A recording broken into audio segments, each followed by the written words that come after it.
We have very little time, but if there are a couple of questions, maybe among the panelists themselves, if they would like to raise any issues, we can quickly address them. Or if there are questions. Yes, please. See, I have two small questions. One to Dr. Ashok Khosla. See, you spoke about the new political discourse that the country needs, a new political order. But I wonder how would it happen? I mean, there's no particular. I'm not taking a posture. I'm not posturing vis-a-vis the current government or the earlier government. But how will it change? As a philosopher once said, people of a state get the government they deserve. So how do you see that change? Because that's so fundamental to all the environment, nature, all conservation that we're talking about. The second question is for Debashri. You mentioned that the groundwater discharge program has got a buy-in from all states. So obviously, on paper, you'll get, it's like seeing a laundry list. Every state will tick. But what is the intensity of effort happening? I'm from UP, and I see virtually no action on the ground. It doesn't get talked about. You speak to somebody, government authorities are not even in the answering mode. So are there any what programs they have taken up? See, I mean, politically it will not look good if any state says we will not be a signatory to the groundwater discharge recharge. But how nothing is changing on the ground at all. It's like one of those 200 monkeys on the shoulders of the government. One more gets added, but there's no seriousness that I see at all. So, I mean, my only request is let's not be in an early celebration mode that all is hunky dory. A lot needs to be done. Kent, I think she'll answer. Say, I think he's answered his own questions, but you can't expect government to change things because it's there, because things are the way it wants. Business is not going to change, and that leaves only two or three possibilities. Change over the millennia has taken place either because of one C, charisma, Lord Buddha, Mahatma Gandhi, this and that, and they come once 1,000 years. So we can't expect something to happen overnight. The second source of change is crisis and collapse.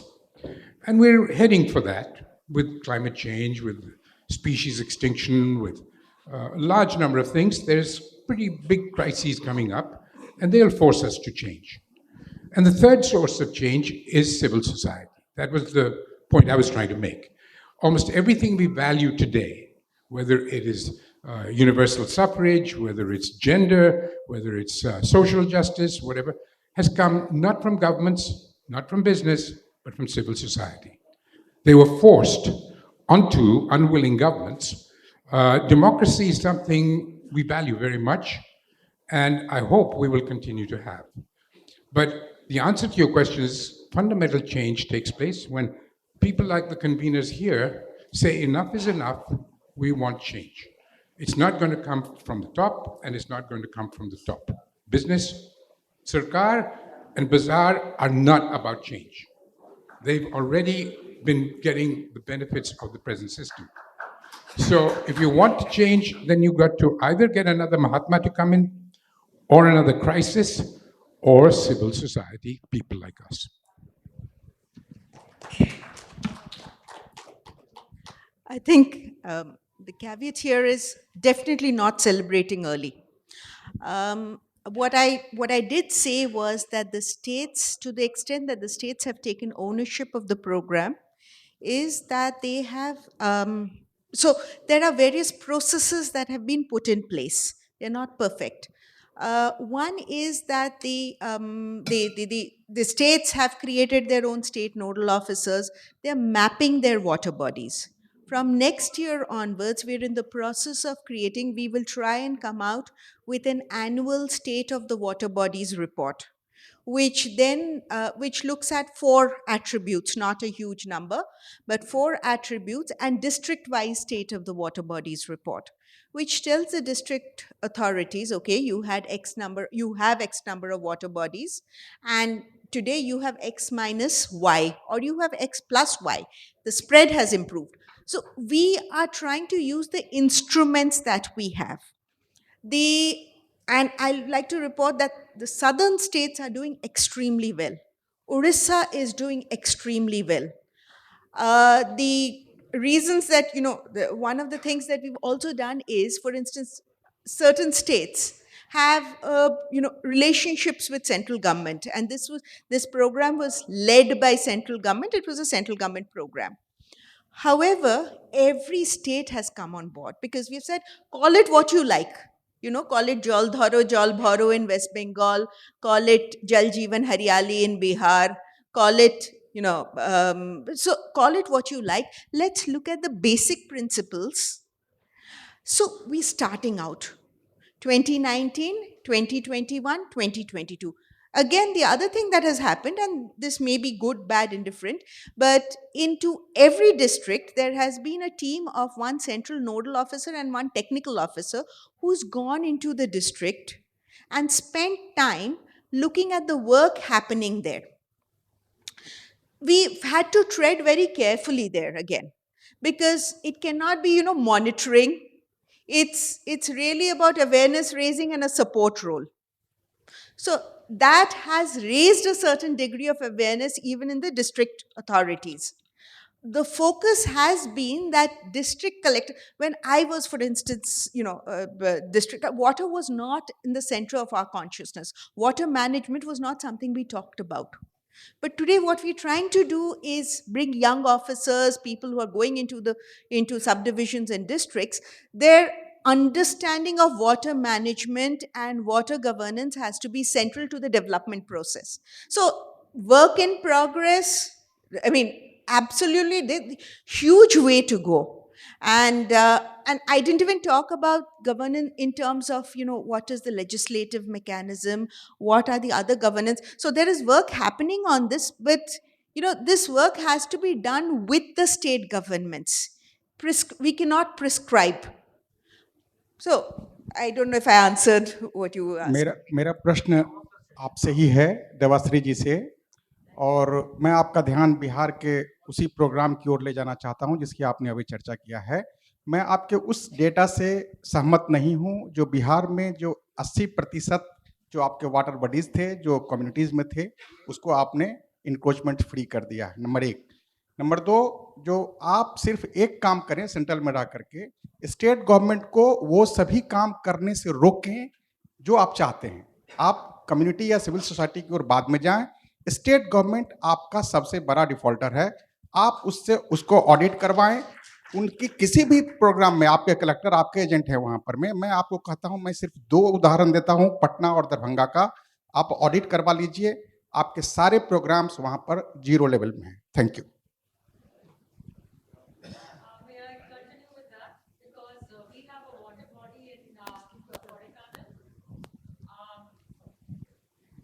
We have a water bottle, and I'm Sunaina Chowdhury, convener Kodaikanal. So we have this water body in a lake, a beautiful lake in Kodi. Mr. Bhatnagar knows all about this. Well, what's happening is now, although it has been part of a wetland act, they're refusing to accept it. The commissioner there, it's a very small little place. So the commissioner is refusing to accept that it is a it is a wetland. He's saying, no, it's not. But that, we are fighting for that now. The other thing is that they're saying they're going to get somebody in to come and clean it. So how do you clean the lake? Because they're saying aerators and other things. So, but I mean. So I think if you can give us the details, I can talk to Manuji and see if we can do anything to help. No assurances, no guarantees, but we'll try and see if there's anything that we can do to help. But in terms of cleaning water bodies, there are multiple technologies available at this point. The first thing is, what is the quality of water? That one is where are the inlets? Okay, are those channels open? If they are not, what is the water that is feeding the water body? Is it dirty water from the surrounding settlements? In which case, then there are multiple ways of cleaning it. Professor Babu just talked about it. In Bangalore, for instance, Anand Maligavan is doing a lot of work on, lagoons that actually treat the water before it's released into the main water body. The other is that you have a sewage treatment plant, and after either secondary treatment or tertiary treatment, the water is released into the water body. So you need to find out what is the best fit for that water body. Okay, thanks. Excuse me, sir. Excuse me, there's one question this gentleman has been. And please keep it short Yeah, and a question, not an observation. it's a question. I just want to make one point first that I enjoyed this session because the live examples of where our success stories are there. So kudos to all of you. My question is one, and it's connected to their questions also. I think on this natural heritage, the policy is a big bottleneck because there are no clear policies and guidelines for, let's say, competent authorities to follow, and then it's not followed. Then we can't protect the rivers, we can't protect the lakes, and cities are the big problem areas. So, why are we shying away from having a clear policy document, sir? And that is, I think, sir, you are within the government machinery. So, why isn't the government coming up with a clear policy on, I won't call it a natural heritage, because always officers, when you say heritage, they think it's some romantic thing, But when you say natural heritage, they think still it's romantic. So if you say natural environment and ecology policy, then you say put it to the city, then they'll probably apply it. But we don't have these policies in place, sir. I think very nice question and observation. Uh, uh, to a great extent, you are right, because natural heritage policy, with this name, there may not be a policy. When I was discussing that riverine island, now again there is no act, apart from some isolated example, there is no policy. But you have to look at different revenue act, different things, and put them together. You also talked, like, let's say, about urban area. Now there are several departments, several programs, and some other kinds of policy. Madam also talked about wetland. Now there is a wetland rule. Now that wetland rule is from the Ministry of Environment and Forest right in 2017, but wetland authorities do not really are so powerful or not so really operational at different places. We started working on trying to make them active in the Ganga basin and give them some support, some this thing. But I know there is nothing to celebrate so early. As you people said, it's a very tough thing to do it. So in my slide, one place I said talked about the, let's say, managing urban rivers. So what we are trying to develop a kind of policy document is managing urban rivers means integrated urban river management plan. So suppose in that urban zone, again, I think it will not satisfy you fully because you are talking about a much larger space, but I am giving some examples how this policy making is initiated. So I think there we are trying to make some river city alliance and basically urban river management, the master plans. The master plans are also not so sensitive to water or to river or to the natural heritage. So I think we have given some guidelines about the master plans to be more sensitive to the natural heritage or river and water. We are talking like that. But yes, I think there is need, and that's why some of these projects which we have been doing with Intech and various other partners is basically to evolve like that. Urban managing urban rivers, I also told NIO people to add riverine islands which are very close to them, because that's also part, ultimately they will become part of the urban system. But it's not a very simple thing, because you have got different departments, different government programs, and then they are working. That's why maybe some sort of units, like maybe the urban policy in one area you do it, and then at the basin level you have to work. Again, the whole basin planning approach be initiated, but we have to go a very long way in bringing all stakeholders together and come up with a proper robust basin management plan for river, because that will include agriculture issue, that will include your wetlands, that will include springs. We have not talked much about the Himalayan or the other kinds of springs. I think they have a very different kind of heritage and different kind of challenge. So I think that there is a lot to be done. There is a lot to be done to bring a kind of integrated policy. But still, as I think Madam very rightly said, it's a very changing kind of environment. So a lot of things will also keep on evolving and changing.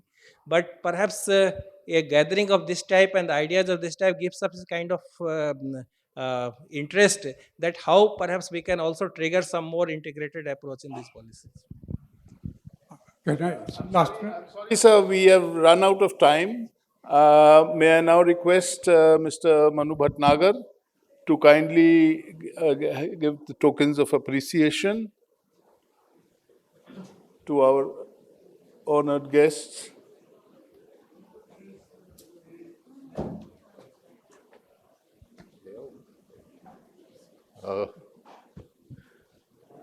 Yep, come on.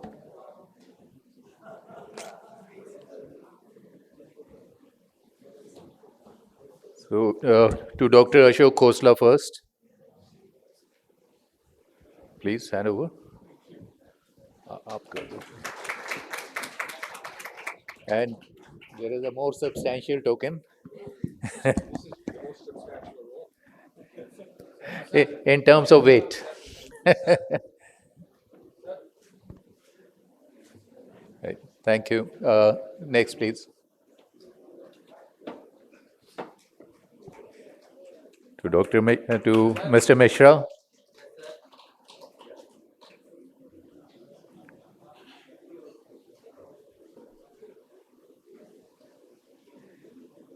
To Mrs. Mukherjee.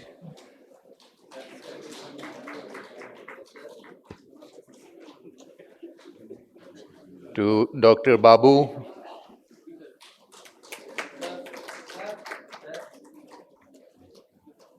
And to Professor Sudha Watson.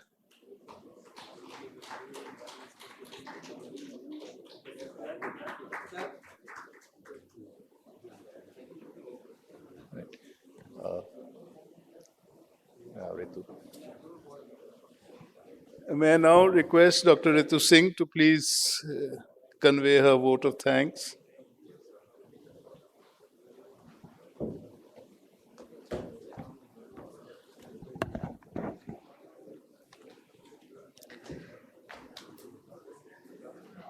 Esteemed panel members, Chairman and Member Secretary INTAC, respected conveners and colleagues. My name is Ritu. I am Director at Natural Heritage Division of INTAC. I hope you have all enjoyed the informative session which has just been completed. It is my honor and privilege now to present vote of thanks to all those who have helped make this assembly happen. Chairman Sir and Member Secretary deserve our gratitude for making this event possible and creating this great learning opportunity. I would like to convey thanks to the panelists who have taken time from their busy weeks, and particularly on a Sunday morning, to give our conveners the benefit of their experience. We are grateful to Dr. Ashok Khosla for his wonderful keynote address, which set the context of all that followed. Thanks are due to Sri Rajiv Ranjan Mishra ji for his succinct insight on the maladies and remedies of our rivers. We hope conveners would now be better placed to take up issues of rivers in their respective areas. Ms. Debashri Mukherjee has inspired us with the perspective of government and its engagement with the civil sector. With the Jal Shakti Abhiyan and Catch the Rain program, we would enjoin our conveners to participate wholeheartedly in making these programs a success. Thank you, ma'am. Dr. Sia Babu has energized us all with his enthusiasm to restore urban biodiversity in our cities, and he has set the example with his successful biodiversity parks, which have much to teach us. The learning can inspire much voluntary work in different cities. We have heard you, sir, in many times, but there is always something new to learn. Dr. Sudha Watson has highlighted the much needed connect between nature and culture with wonderful insights and concepts. This link has faded in modern times, and as a cultural organization, INTAC conveners can do much more to restore it. And the fact that the natural landscapes are actually designed by human intervention in history and in now. Thank you so much, ma'am. Mr. G.M. Kapoor, convener of Bengal chapter, may be applauded for coordinating this session smoothly and keeping us well within time, although we started pretty late. I'd like to thank the conveners for taking time away from their busy schedules and commitments to participate in this convention. This convention would be impossible without your support. I'd like to thank Group Captain Arvind Shukla, the team of Chapters Division, the team of Administration, Miss Nirupama Modwil, Program Director, ICH, Ms. Manisha, Director Culture, and several staff members who have worked tirelessly to make this event a success. Last but not least, I thank you, our Principal Director, Mr. Manu Bhatnagar, for his guidance and support in making this session possible, and my colleagues for making this session a success. Thank you, everyone.